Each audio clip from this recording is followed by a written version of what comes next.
بالحق بشيرا ونذيرا وداعيا إلى الله بإذنه وسراجا منيرا. أما بعد فأعوذ بالله من الشيطان الرجيم. بسم الله الرحمن الرحيم. وما كان الله ليعذبهم وأنت فيهم قال رسول الله صلى الله عليه وسلم فضلت على الأنبياء بست أعطيت بجوامع الكلم ونصرت بالرعب وأحلت لي الغنائم وجعلت لي الأرض مسجدا وطهورا وأرسلت إلى الخلق كافة وختم بها النبيون.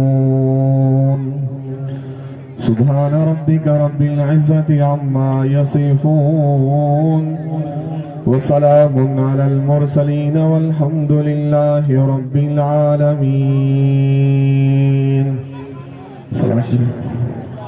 اللهم صل على محمد النبي الأمي وعلى آله وأصحابه وذرياته وأهل بيته أجمعين. नाम मोहम्मद से दिलों को सुरूर मिलता है,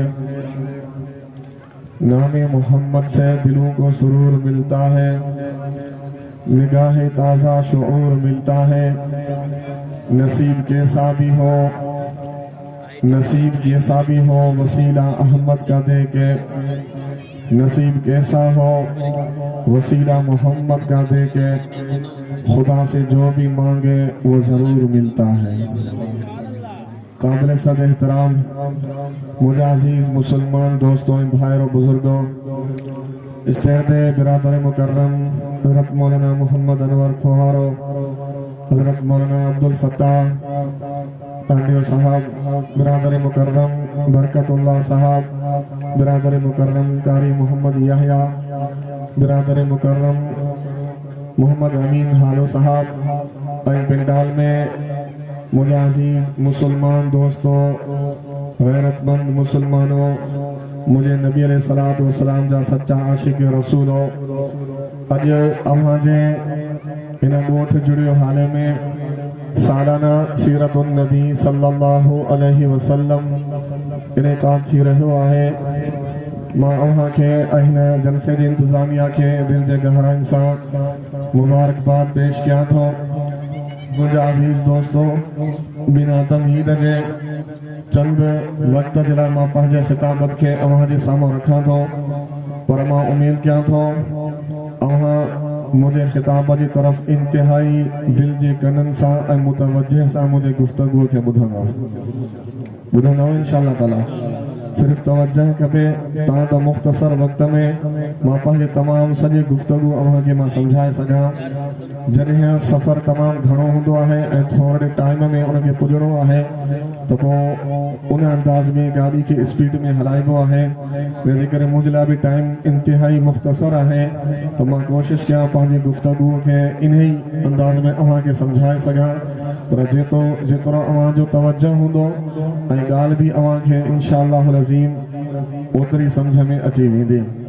अल्लाह रब्बुल आलमीन जेका हदीस मूं अव्हां जे साम्हूं पढ़ियमि उन खां अॻु में जेका आयत मूं क़ुरान मजीद जी पढ़ियमि, अल्लाह ताला फरमायो वमा कान अल्लाहु लियुअज़्ज़िबहुम व अंत फीहिम।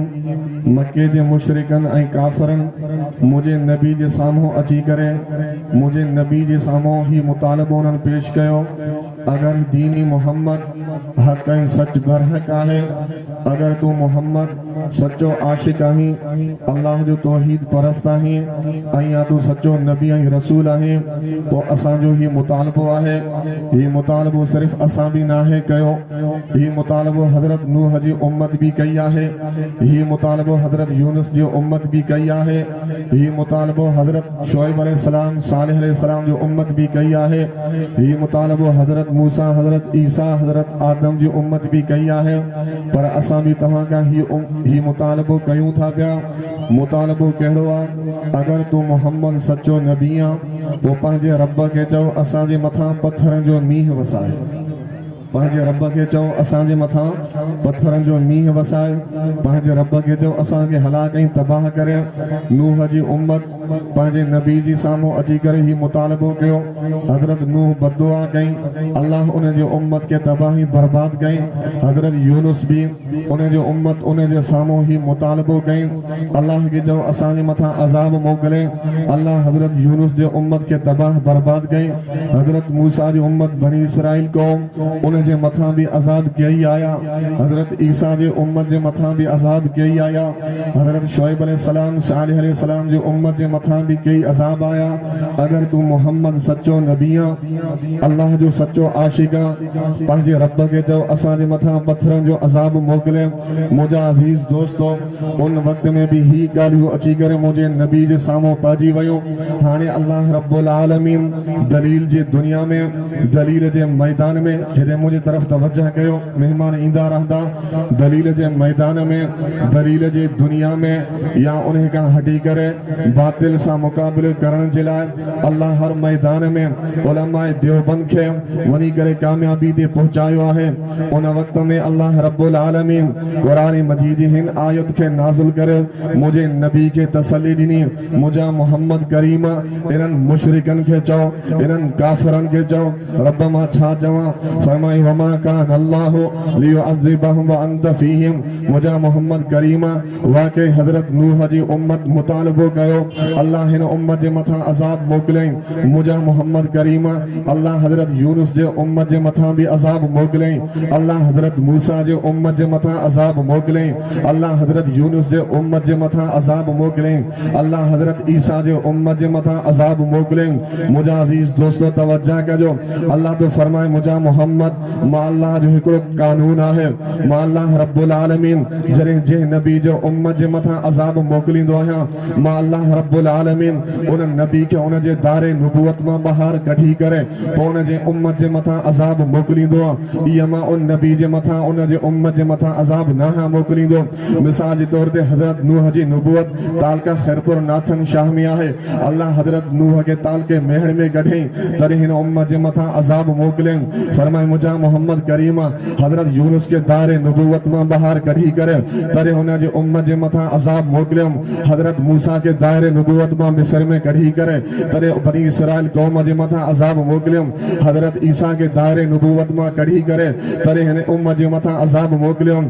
हज़रत शुएब अलैहिस्सलाम सालिह अलैहिस्सलाम खे उन जे दायरे नुबुवत मां ॿाहिरि कढी करे तॾहिं हुन जे उम्मत जे मथां अज़ाब मोकिलियमि। मुंहिंजा मोहम्मद करीम मां हिननि काफ़िरनि जे मथां अज़ाब मोकिले सघां थो, हिननि ताइफ़ वारनि जे शहर जे मथां अज़ाब मोकिले सघां थो, हिननि काफ़िरनि मके जे बदबख्तनि जे मथां मां अज़ाब मोकिले सघां थो, बदर जे काफ़िरनि जे मथां अज़ाब मोकिले सघां थो। पर मुंहिंजा मोहम्मद मां अल्लाह जो हिकिड़ो कानून आहे, जेकॾहिं मां अल्लाह पंहिंजे कानून जे ख़िलाफ़ वर्ज़ी कंदुमि मां अल्लाह जो कानून टुड़ी पवंदो। रब तुंहिंजो कहिड़ो कानून आहे? वमा कान अल्लाहु लियुअज़्ज़िबहुम व अंत फ़ीहिम। मुंहिंजा मोहम्मद तुंहिंजी नुबुवत दुनिया में बि आहे, तुंहिंजी नुबुवत आसमान में बि आहे, तुंहिंजी नुबुवत ओभर खां वठी ओलह ताईं आहे, ओलह खां वठी ओभर ताईं आहे, ॾखिण खां वठी उत्तर ताईं आहे, उत्तर खां वठी ॾखिण ताईं आहे। मुंहिंजा न मोहम्मद वमा कान अल्लाहु लियुअज़्ज़िबहुम व अंत फ़ीहिम। मुंहिंजा मोहम्मद तू आसमान में बि अंत फ़ीहिम, तू समंदरनि में बि अंत फ़ीहिम, तू दरियाहनि में बि अंत फ़ीहिम, तू जबलनि में बि अंत फ़ीहिम, तू परिंदनि में बि अंत फ़ीहिम, तू जिन्ननि में बि अंत फ़ीहिम, तू इंसाननि में बि अंत फ़ीहिम। जिते जिते मां अल्लाह जी खुदाई आहे उते तो मोहम्मद मुस्तफ़ा जी नुबुवत। वमा कान अल्लाहु लियुअज़्ज़िबहुम व अंत फ़ीहिम।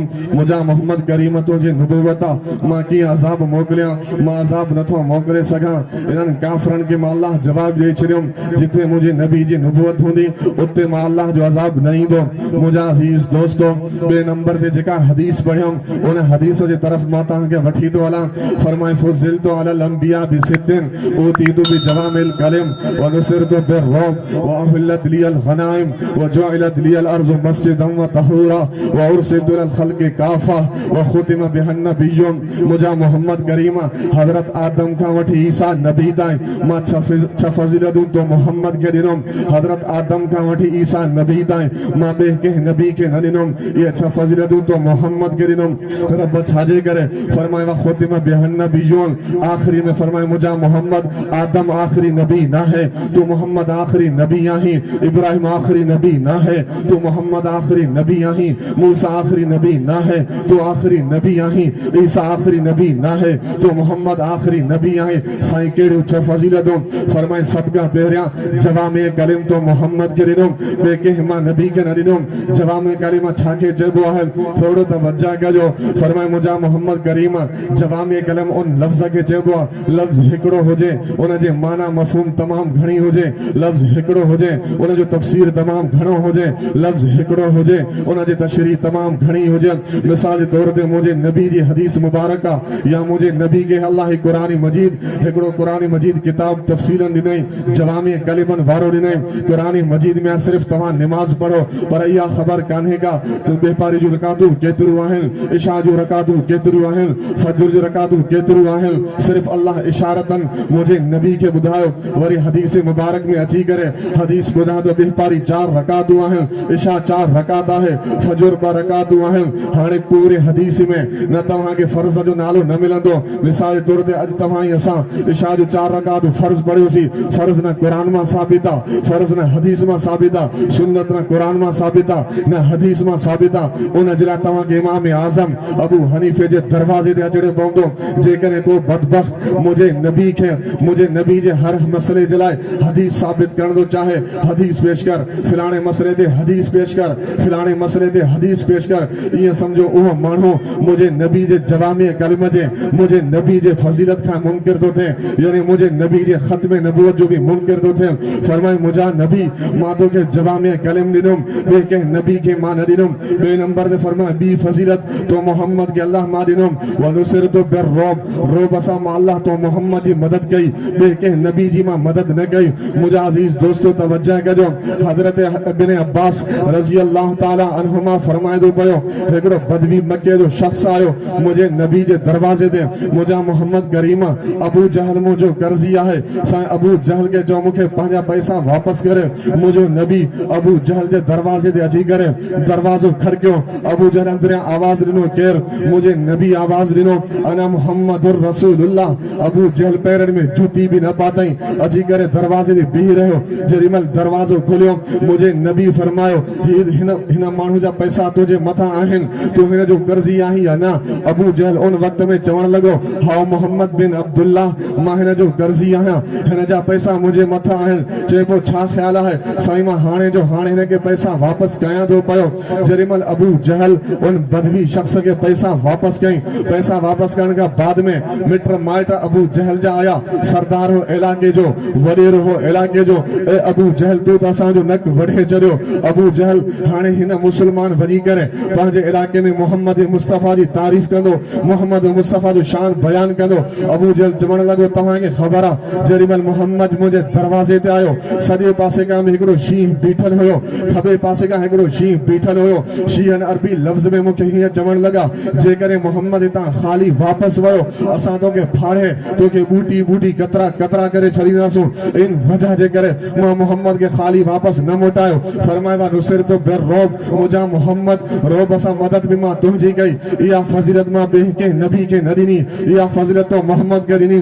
नंबर 3 ते फरमाई व उहिल्लत लियल गनाइम, मुंहिंजा मोहम्मद करीम टी फज़ीलत माल गनीमत वारो नबी जे लाइ मां हलाल न कयुमि, तो मोहम्मद मुस्तफ़ा जे लाइ हलाल कयुमि। काफ़रनि सां जंग लॻे, जंग जे दौरान काफ़रनि खां जेको माल गनीमत बचे मेहनत हो कनि, खाओ तव्हां, मज़दूरी हो कनि, खणो तव्हां, जदोजहद हो कनि, हलाल तव्हां जे लाइ, माल गनीमत बि तुंहिंजे लाइ हलाल आहे। चौथे नंबर ते फरमाई मुंहिंजा मोहम्मद व जुइलत लियल अर्ज़ु मस्जिदन व तहूरा, मुंहिंजा मोहम्मद करीम पूरे रोहे ज़मीन सजदेगाह निमाज़ी मां तो मोहम्मद मुस्तफ़ा जी उम्मत जे लाइ बनयमि। जेकर हज़रत आदम जी उम्मत आहे, हज़रत आदम जी नबूवत आहे, फर्ज़ निमाज़ जो टाइम थियो बनी खां निकर मस्जिद में निमाज़ पढ़। हज़रत ईसा जी नबूवत आहे, फर्ज़ निमाज़ जो टाइम थियो घर में निमाज़ नाहे पढ़णी, वञ मस्जिद में निमाज़ पढ़। हजरत इब्राहिम जी उम्मत नमाज जो टाइम थी पियो तोखे दुकान ते नमाज ना है पढ़नो वन मस्जिद में नमाज पढ़। पर कुर्बान वना मुझा मोहम्मद करीम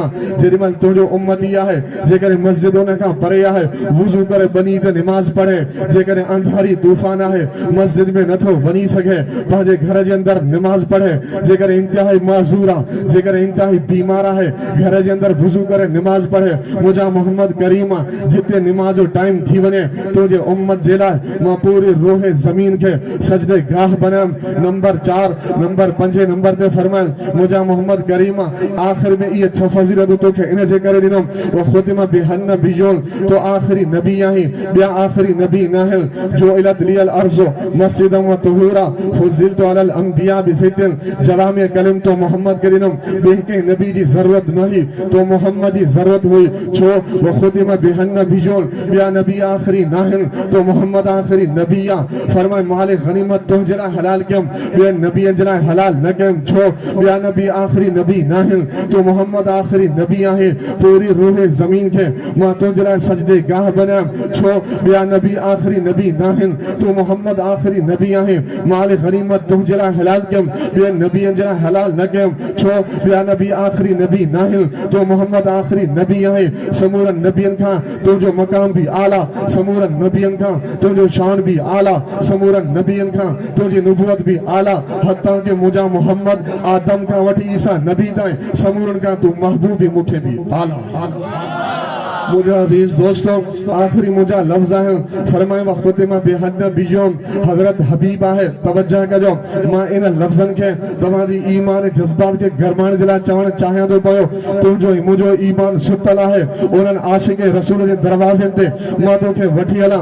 हजरत हबीब जो जमानो होदा हजरत हबीब जो जमानो होदा मुस्लिम कज़्ज़ाब जो जमानो मुस्लिम कज़्ज़ाब चवण लगो ए हबीब मुखे भी नबी तस्लीम कर मोहम्मद के भी नबी तस्लीम कर मातो के पाजी अद सल्तनत बादशाहियत रीदम। हजरत हबीब चवण लगो माहिन 15वीं सदी जो मानू ना माहिन 15वीं सदी जो पाजो ईमान के पैसे दे विकाण वारो ना मां 15वीं सदी जो ईमान जो कमजोर वारो ना मां तुझे इन अद सल्तनत बादशाहियत के पाजे नबी जे जूती जे मथा कुर्बान करे छरीदम तोखे मां नबी तस्लीम न कंदम। जरिबल मुस्लिम कज़्ज़ाब चवण लगो ए हबीब मुखे नबी तस्लीम कर ए मुझे मोहम्मद के भी नबी तस्लीम कर मां पाजी न्याणी हसीन जमील तो के निकाह में दीदम। हजरत हबीब चवण लगो मां तो जी हसीन जमील न्याणियों 100 न्याणी हुजल मां पाजे नबी जे जूती जे मथा कुर्बान करे छरीदम मां तो के नबी तस्लीम न कंदम। मुझा अजीज दोस्तों उन वक्त में मुस्लिम कज़्ज़ाब पाजे जुल्म सुतम बुरबुरियत में अची करे हजरत हबीब के गिरफ्तार गए। हबीब मां तो सा एड़ो हशर कंदम तारीख तो के याद करनी पर तारीख हजरत हबीब के शहीद नबूवत शहीद खत्म नबूवत जे नाले सा कोठो पर तारीख मुस्लिम कज़्ज़ाब के दज्जाल कज़्ज़ाब जे नाले सा कोठो। मुझा अजीज दोस्तों जरिमल मुस्लिम कज़्ज़ाब हजरत हबीब जो बाहू बधी छरे हजरत हबीब जो जंगू बधी छरे हजरत हबीब कुर्सी सा बधो पियो तो उन वक्त में मुस्लिम कज़्ज़ाब पाजे जुल्म सुतम में अची करे तलवार हथ में खड़ी करे हजरत हबीब जे सजे बाह ते वठाई सजो बाह शहीद थी पियो हेठ पट ते गिरी पयो। ए हबीब मुखे नबी तस्लीम करी तो बाह शहीद थी पियो मां तो के नबी तस्लीम न कंदो वरी भी तलवार खड़ी करे हजरत हबीब जी खबे बाह ते वई खबो बाह शहीद थी पयो मुखे नबी तस्लीम करी तो चे तो न न न मां तो के नबी तस्लीम न कंदो वरी सजे पैर ते वई सजो पैर शहीद थी पियो मुखे नबी तस्लीम करी तो चे तो नबी तस्लीम न कंदो खबे पैर ते वई मुखे नबी तस्लीम करी तो चे तो नबी तस्लीम न कंदो सजो बाह शहीद थी पियो तब भी चे आखिरी नबी मुहम्मदुर रसूलुल्लाह खबो बाह शहीद थी पियो आखिरी नबी मुहम्मदुर रसूलुल्लाह सजो पैर शहीद थी पियो आखिरी नबी मुहम्मदुर रसूलुल्लाह खबो पैर शहीद थी पियो आखिरी नबी मुहम्मदुर रसूलुल्लाह। अन्या मुस्लिम कज़्ज़ाब पाजे जुल्म बुरबुरियत में अची करे हजरत हबीब जे जुबान के बाहर छिके करे कढे हजरत हबीब जे जुबान ते वड़े छरे जुबान शहीद थी पियो पहरा जुबान हुयो जुबान सा जब आखिरी नबी मोहम्मद हाने जुबान शहीद थी पियो हाने किया गलाए कंध लोड़े करे चे तो पियो मां तो के नबी तस्लीम न कदम मुस्लिम कज़्ज़ाब तलवार खड़ी करे हजरत हबीब जे गर्दन ते वहाई गर्दन शहीद थी वियो हाने हजरत हबीब जे अम्मड़ के बुधायो ए उम्मे हबीब तुझे पुत्र हजरत हबीब के मुस्लिम कज़्ज़ाब सजो बाह शहीद के चई छाजे करे मुझे नबी जे खत्मे नबूवत जे वजह जे करे चई वो छा चई जे ए उम्मे हबीब जे अम्मड़ तुझे पुत्र जे सजो बाह शहीद क्यों तब भी जुबान ते होस आखिरी नबी मोहम्मदुर रसूलुल्लाह खबो बाह शहीद क्यों आखिरी नबी मोहम्मदुर रसूलुल्लाह सजो पैर शहीद क्यों आखिरी नबी मोहम्मदुर रसूलुल्लाह खबो पैर शहीद क्यों आखिरी नबी मोहम्मदुर रसूलुल्लाह जुबान गधे करे क्यों तभी जे आखिरी नबी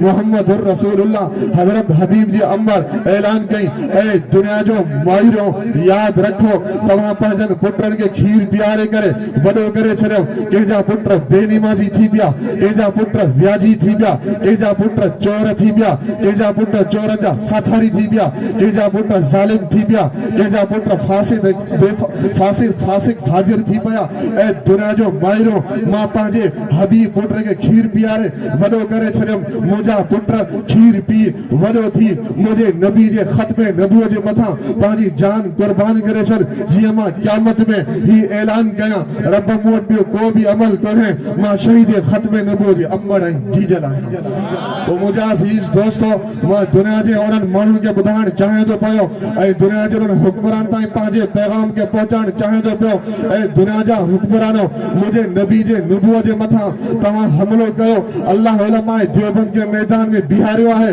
अगर मुझे नबी जे खत्मे नबूवत जे मथा तवा हमलो कयो अल्लाह मुझे नबी जे खत्मे नबूवत जे चौकीदारी दलाए अल्लाह मुझे उलमा देवबंद के मैदान में बिहारियो है जेकर मुझे नबी जे नामू से सहाबा जे मथा हमलो कयो अल्लाह उलमा देवबंद के मैदान में बिहारियो है मस्जिद मदारस जे मथा हमलो कयो अल्लाह उलमा देवबंद के मैदान में बिहारियो है जेकर मुझे नबी जे खत्मे नबूवत जे मथा जान कुर्बान करनी पई जान कुर्बान कंदासो माल कुर्बान करणो पयो माल कुर्बान कंदासो बच्चा कुर्बान करना पया बच्चा कुर्बान कंदासो छो त कुरान मजीद ऐलान तो करे इन्नल्लाह हश्तरा मिनल मुमिनीना अनफुसहुम व अमवालहुम बिअन्न लहुल जन्नह युकातिलूना फी सबीलिल्लाह फयक्तुलूना व युक्तलूना तेरा कुरान मजीद जान वठण जी गाल तो करे नबी जे नबूवत जे मथा हमलो कंदो तेरा तवा जो जानू वठंदासो नबी जे खत्मे नबूवत जे मथा हमलो कंदो तेरा तवा जो जानू वठंदासो नबी जे सहाबा जे मथा हमलो कंदो तेरा तवा जो जानू वठंदासो याद रखो नबी जे खत्मे नबूवत जे मथा नबी जे सहाबा जे मथा वतन अजीज पाकिस्तान जे मथा कुरान मजीद मस्जिद मदारस जे मथा जेकर जान कुर्बान करणो पयो जानू कुर्बान कंदासो जेकर इस्लामी दीन जे लाइ गाजी थियणो पयो गाजी भी थींदासो शहीद थियणो पयो शहीद भी बड़ा हाथ मत माने सॼी जमात हाथ माने शहीद भी थींदो याना घर वेठा हूंदो अल्लाह ताला तव्हां असांजी ख़िदमत खे क़बूल फरमाए व मां